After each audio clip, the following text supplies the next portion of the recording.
你反复发作、久治不愈的腰痛、颈肩痛，可能根本不是肌肉劳损。你花大价钱买的筋膜枪、按摩椅，甚至你拼命练的核心，你花了很多时间和金钱做的各种治疗，可能从一开始就搞错了方向。为什么？因为你一直在攻击受害者，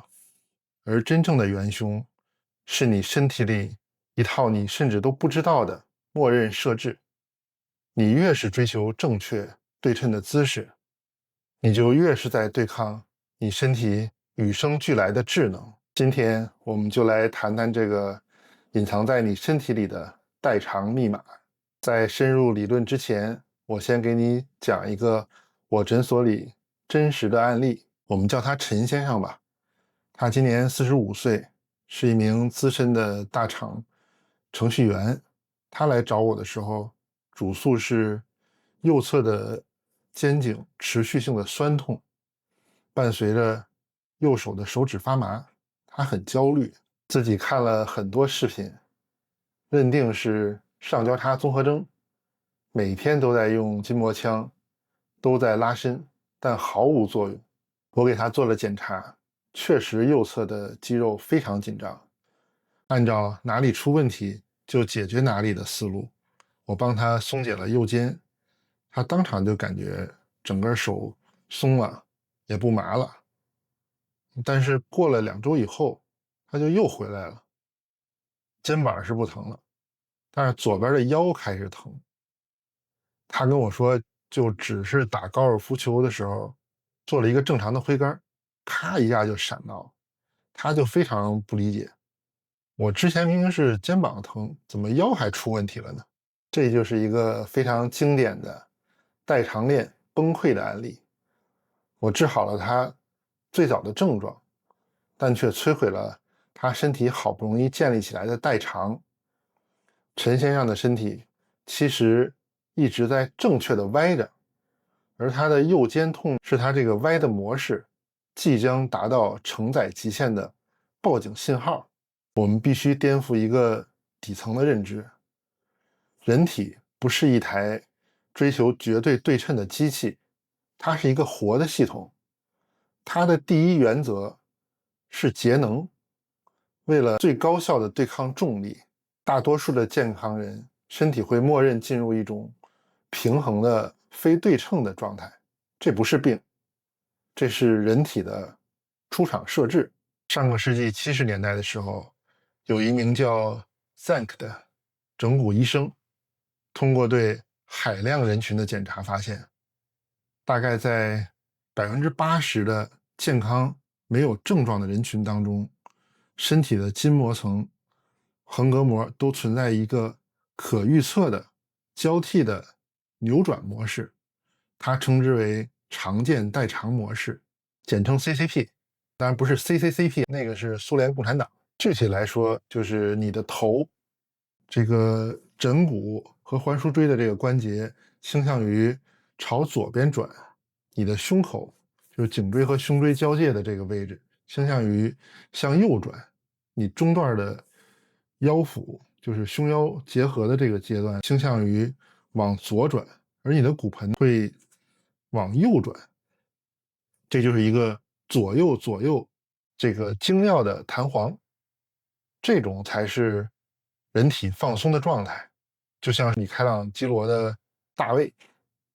他不是笔直的站立的，他呈现的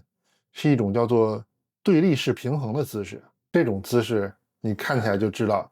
高效、省力，而且充满美感。为什么人体的出厂设置不是完美对称的呢？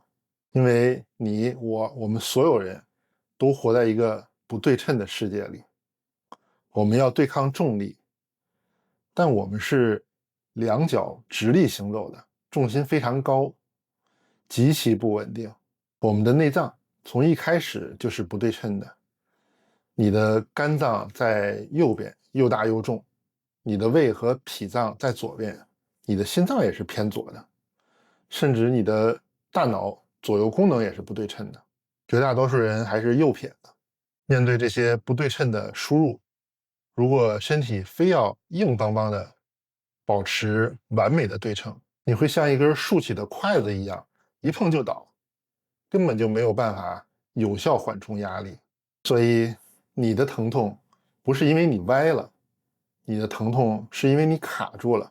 在这儿顺便再说一句，还有20%的健康人是处于这种右左右左的模式，被称为少见代偿模式。还有非常少的人可以观察到，他4个横膈膜都是处于绝对平衡的状态，既不偏左也不偏右。我认为这就是佛道传统修行体系当中一种所谓上等根器的状态。明星当中，我见过这个刚出道时候的林志玲，她应该就是这种类似的状态。后来好像看新闻是有一次从马上摔下来了，状态明显就变差了。很多人，包括有一些医生，对身体的理解还停留在那种传统的积木模型上，认为骨骼是一块一块像砖头一样堆叠起来的承重柱。这种认知现在已经被证明是错误的了。骨科医生斯蒂芬博士基于这个观察，提出了一个颠覆性的张拉整体模型。在这个模型里面，你的骨骼不是承重柱，而是像一顶帐篷里的几根悬浮的杆子一样。而真正将这些杆子固定在一起，并赋予整个结构稳定性和灵活性的，是那张无处不在、连绵不绝的帐篷的布，也就是我们全身的筋膜结缔组织网络。哈佛大学的科学家唐纳德研究甚至发现，这种张拉整体的结构原理一直延伸到我们细胞里面的内部结构、内部的骨架。现在请想象一下，你的身体就是一张巨大的、立体的、充满液体的蜘蛛网，你的骨骼就是悬挂在这张网上的几根硬杆。如果我轻轻拉动这张网的任何一个角落，会发生什么？整张网的张力都会发生改变。这就是为什么你多年前一次脚踝的扭伤，最终可能会以头疼、这个下颌关节不舒服，甚至是消化问题的形式表现出来。因为在这种张拉整体的系统里面，没有什么是孤立的。现在你明白了，我们前面提到的 CCP 就是常见代偿模式，就是这张遍布全身的筋膜大网，为了达到最高效的平衡而呈现出一种宏观的、默认的张力分布图。而网络上很多人所谓追求的那种完美对称，其实就是在对抗身体与生俱来的智慧，是在试图把一个高效的、适应非常良好的系统强行掰成一个僵硬的、非常耗能的理想化的模型。所以我再重申一次这个底层逻辑：你的疼痛不是因为你歪了，你的疼痛是因为你卡住了。卡住就是你的身体因为遭遇重大的创伤、慢性疾病或者长期的巨大的压力的时候，这个流动的代偿模式 CCP 消失了，变成一种非代偿的，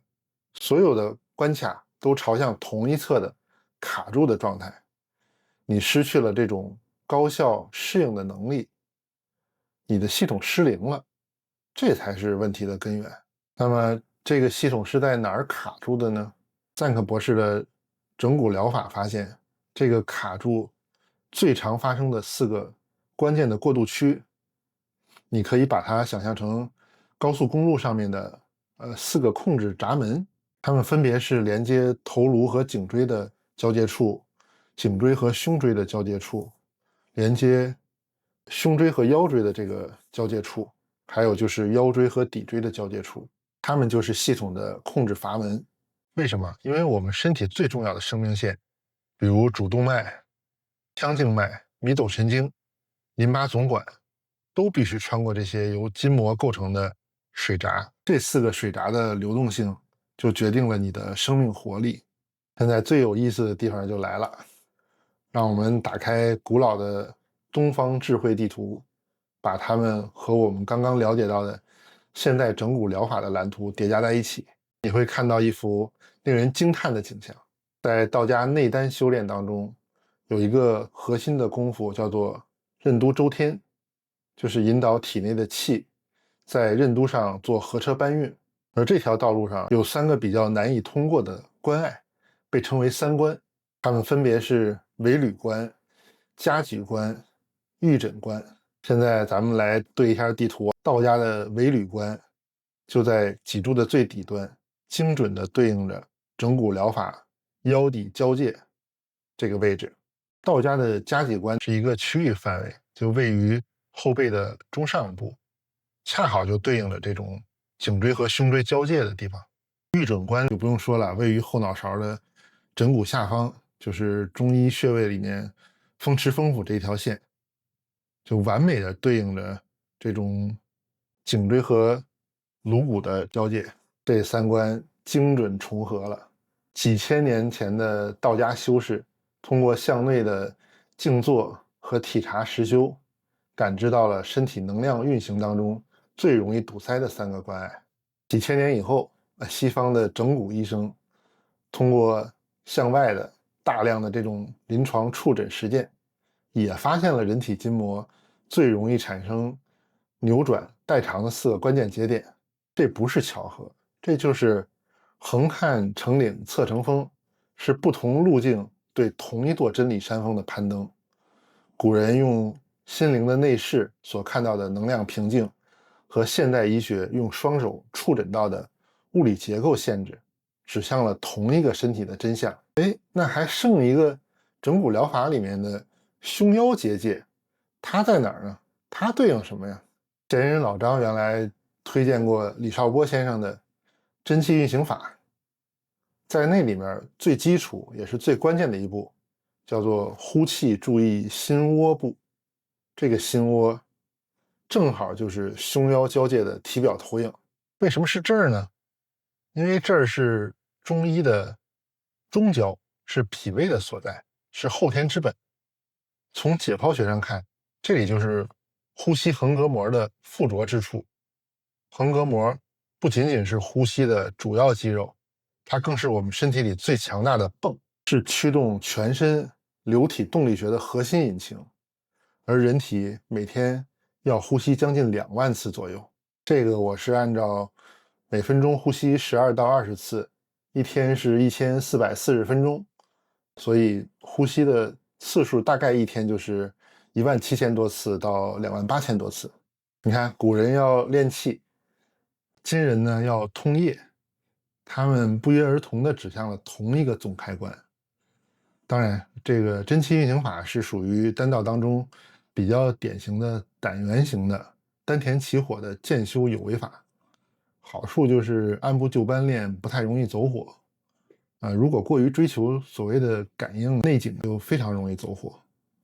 也有命门起火呀、会阴起火等其他的入手方式。不同的功法就是适合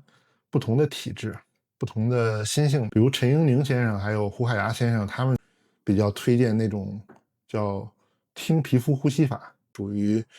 相对的无为法，更安全，但是对天资根气心性的要求也更高。等于这最后这一步呢，就是把这一切串联起来的系统，就是中医里面最神秘的一个脏腑，叫做三焦。历代的医家对它有名无形的争论一直是不停的，有说它像纸膜、网游，有说它包罗诸脏。而在我的传统功法的实修经验当中，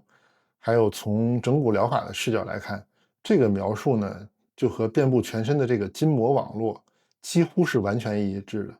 黄帝内经》当中给三焦的功能定位叫折度之官，水道出焉，它负责管理全身的水路和流体动力学。所以你看这个底层逻辑就打通了。三焦我们就可以视为这个遍布全身的筋膜网络，张拉整体的结构 CCP 常见代偿模式就是这个网络为节能而呈现的默认的张力图。而道家的三关加上刚才说的这个真气运行法的心窝，就是这张图上最关键的4个控制阀。所以我一直就宣传说，有很多这种佛道两家这种传统功法的修炼，如果你不懂人体结构和背后的原理，又没有全诀全法，盲修瞎练的，那实际上就跟没有真正实操过，就只看小电影那些小男生一样，整天是在意淫，和真正的这个东西不是一回事儿。你像老王教主也科普过一些这种正确的性知识、房中术之类的，以后有机会我也会专门做一些科普房中术正确双修的一些视频，大家感兴趣的话，希望多点赞。那我们现在理解常年代偿模式这种理论之后，你就能看懂那些好多网红的解决方案为什么是治标不治本的。我今天给你具体处方之前，我想先教给你一个系统级的重启工具，就是站桩。我们之前也做过直播，当然因为技术原因声音不是很好，但是站桩它是非常高效、非常安全的这种常年代偿模式系统的重启工具。为什么呢？因为你之前的纠正都是在用大脑皮层去微操身体，而常见代偿模式是归古老的脑干还有自主神经系统管的，你会越管越乱的。而站桩的时候，你等于是建立了一个中轴来对抗重力，在这个垂直的坐标系里面，你身体的智慧会利用重力自动解旋那些卡住的筋膜，自动优化那种80%是左右的这种弹簧，你不用去想怎么去纠正，你只需要站，让身体自己重启那个出厂设置。所以我之前也拍了几个视频，大力推荐像凝神捋线的这种功法，就是这个原因。接下来我简单的针对这种具体关爱，如果你发现有问题的时候，应该怎么去处理。比如说这种久坐的办公室白领，很多人都是有这种慢性腰疼的。你看网上好多这种搞健身的或者是网红会告诉你说，哎，是你这个腰肌太弱了，核心不稳定，所以才会劳损的。你得加强核心力量，你得多做平板支撑。那你是不是应该问一句，你得练多强才可以不疼呢？奥运冠军核心强不强？他腰疼不腰疼？我告诉你，一样腰疼。实际上，你那个腰根本就不是罪魁祸首，他是整个系统里面最勤劳、最无辜的受害者。一个典型的办公室坐姿，你的胸椎，就是我们常说的这个颈胸交界和胸腰交界这两个关爱，因为你久坐会变得非常的僵硬，你的身体为了保持这种水平的视线，所有的压力就只能集中在你唯一还能活动的部位，你的腰椎上面。你的腰椎就这样过度的工作，被强迫着日复一日，直到劳损。而这时候你要去做平板支撑，等于是惩罚那个唯一还在干活的员工，而让那些卡住的关爱继续装睡。这绝对不是什么你换一个所谓的人体工程学啊、高科技的椅子、桌子能解决的。所以真正的解决方案不是去折腾那个不堪重负的腰，而是要唤醒那些装睡的同事，恢复你胸椎的灵活性，启动这个横膈膜，激活这个中焦引擎。方法很简单，你可以找一个地方躺平，然后两个膝盖弯曲一点，这样你的骨盆就会稍微的平一些，把腰放松下来。一只手放在胸口，一只手放在肚脐下的腹部，吸气，想象把你的气吸到你的下腹部，感受腹部的这个手微微升起，而胸部的手保持不动。缓慢呼气，感受腹部自然落下。重复。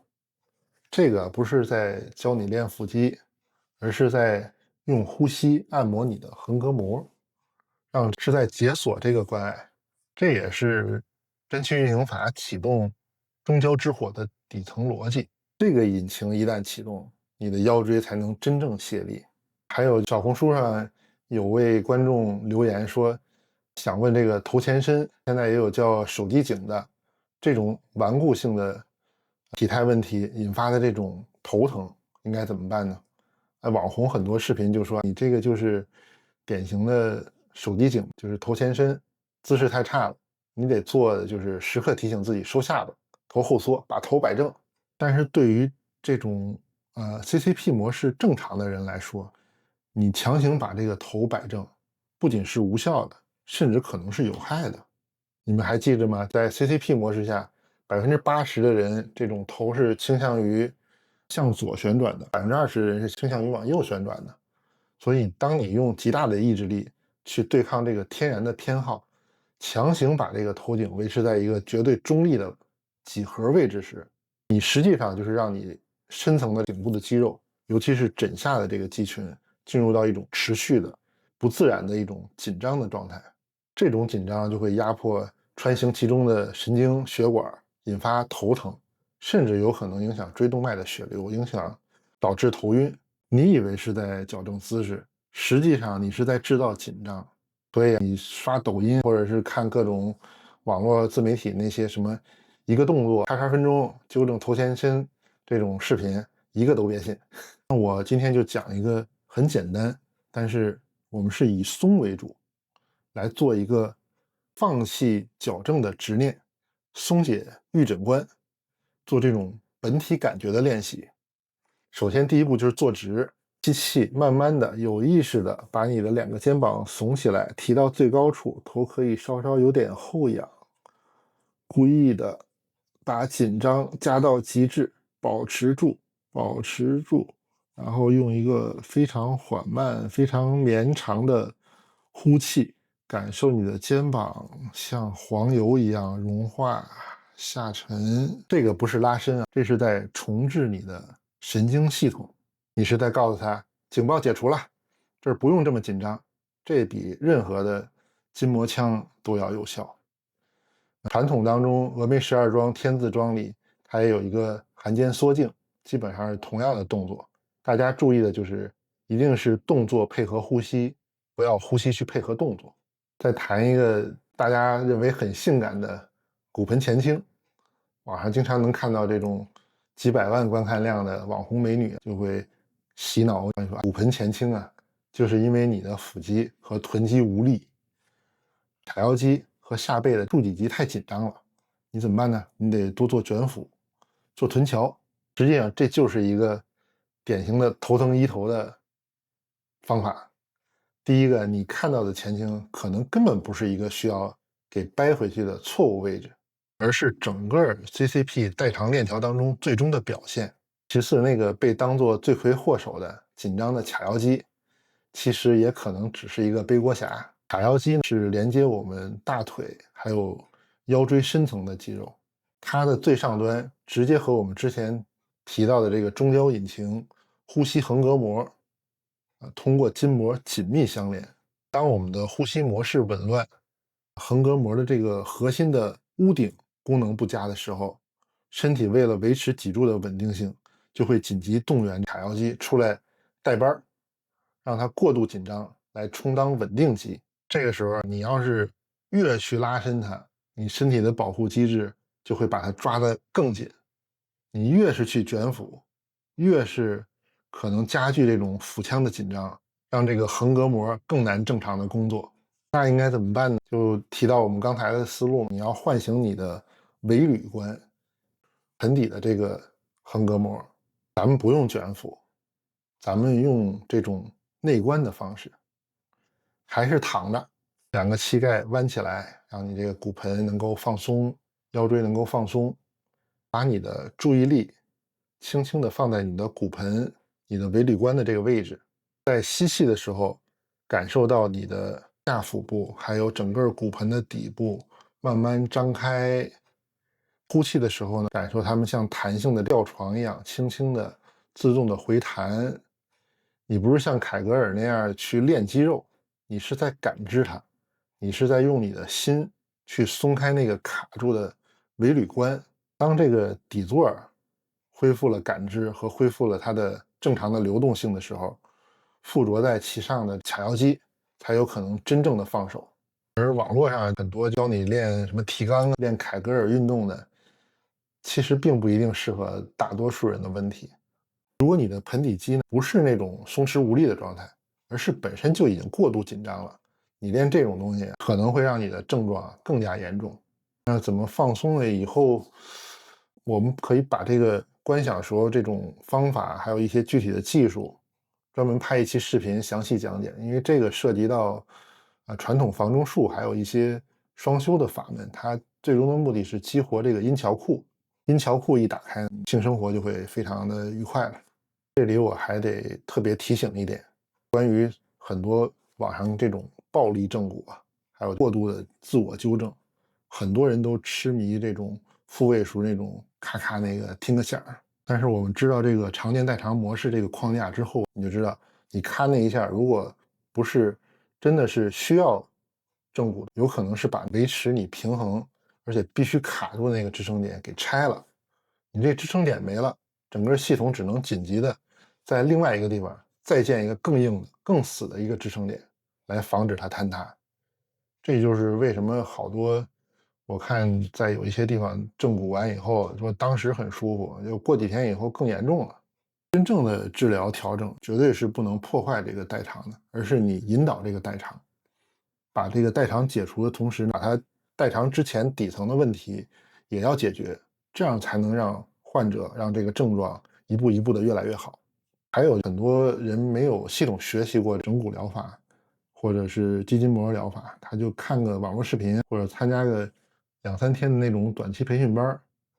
他就整天把这些什么肌筋膜疗法呀、张拉整体模型啊这些名词、这些概念挂在嘴边，甚至还写了挺厚的书出来挣钱吧，就纯粹是以己昏昏，使人昏昏了。网上还能看到胡乱做一些这种筋膜层的治疗，故意诱发一些比如这种抽搐痉挛，还有自发动的这种状态，还有一些这种情绪释放大哭大笑这种状态。这种用过去这种修行界的说法，就属于是断人慧命了。最可怜的就是那些被骗了还不自知的人了。所以回到这个底层逻辑我们这个时代对健康最大的误解之一，就是对这种对称还有标准的病态的追求。你的身体天生它就是非对称的，它是一个为了适应而生的流动的系统。真正的健康不是你多正，而是你有多活。你的这套系统是否还保留着那种左右左右，或者是右左右左这种自由切换的这种代偿能力？而那种就是什么完美的那种训练标准那些正确的姿势指南可能恰恰就是把你卡死的这种元凶。这就带来一个很有意思的议程：我们是应该放弃对完美姿势的崇拜吗？你认为健身房里的那些所谓的标准的训练动作呢？网红视频里那些爆款的小妙招，到底是在帮你呢，还是在害你呢？把你的想法打在评论区吧。如果你认为今天这个视频的视角对你有启发，请订阅我的频道，我们一起探索人体的底层逻辑。下个视频见。